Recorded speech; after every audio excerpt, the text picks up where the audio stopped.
Hey guys, let's talk about our journal. We're going to take a look at the rubric, and if you have any questions at all, don't hesitate to reach out, text, call, chat. We can Zoom, post any general questions in the general discussion forum. I strongly encourage that you guys use that because if you have a question, it's likely one of your peers has the same question, so we can all get awesome information in the general discussion forum. The journal is our first real sort of step in developing our persuasive paper.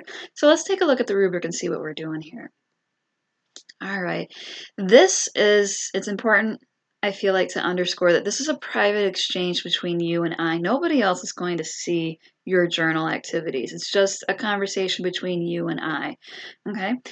But what we're going to be talking about in this journal, we're going to be basing our paper on some of the ideas that we explore. So, what exactly are we doing here?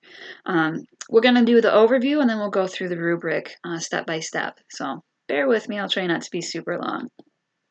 So we want to take a look in MindEdge and explore the opposing viewpoint databases. And we've been brainstorming a little bit. So what we want to do is identify two issues that are related to your career or your degree.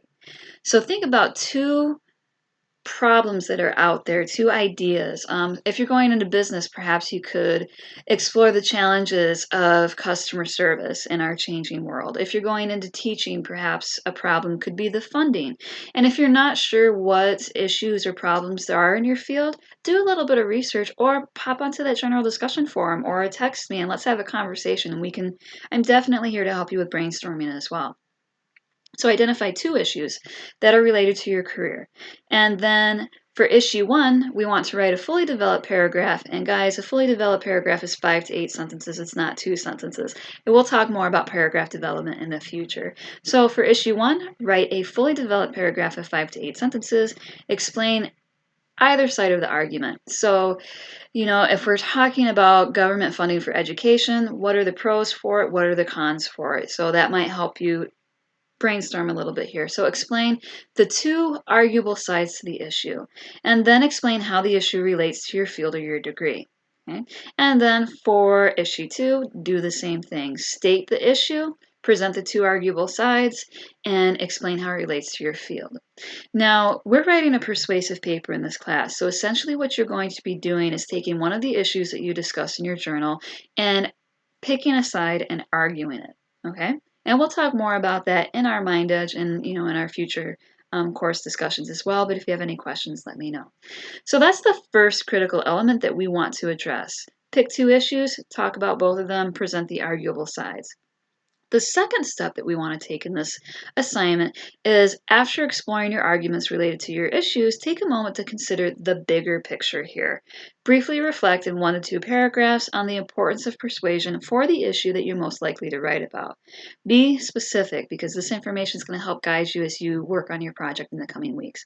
So discuss 2 topics, pick one, and tell me why is it important? Why should people listen to your argument about that issue?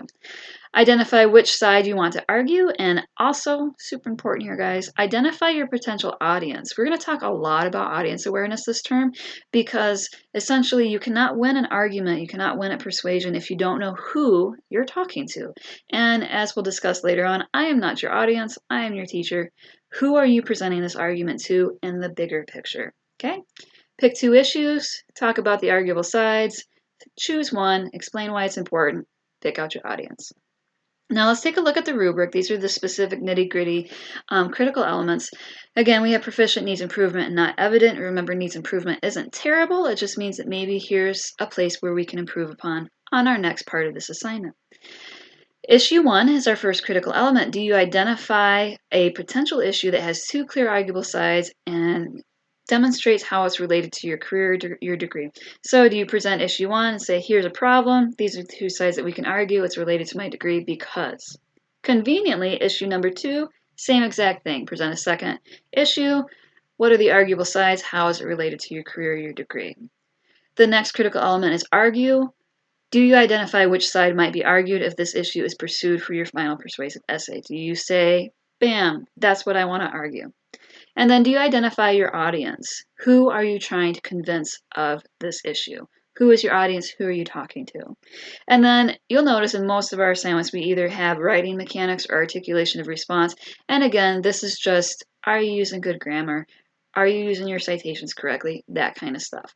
So that is our rubric breakdown for our journal assignment. If you have any questions at all as you are working on this, do not hesitate to get a hold of me, text, chat, however you're comfortable getting your questions answered. I'm here to support you, but I definitely know you guys got this. It's going to be an awesome term. I can't wait to see what arguments we're going to be having.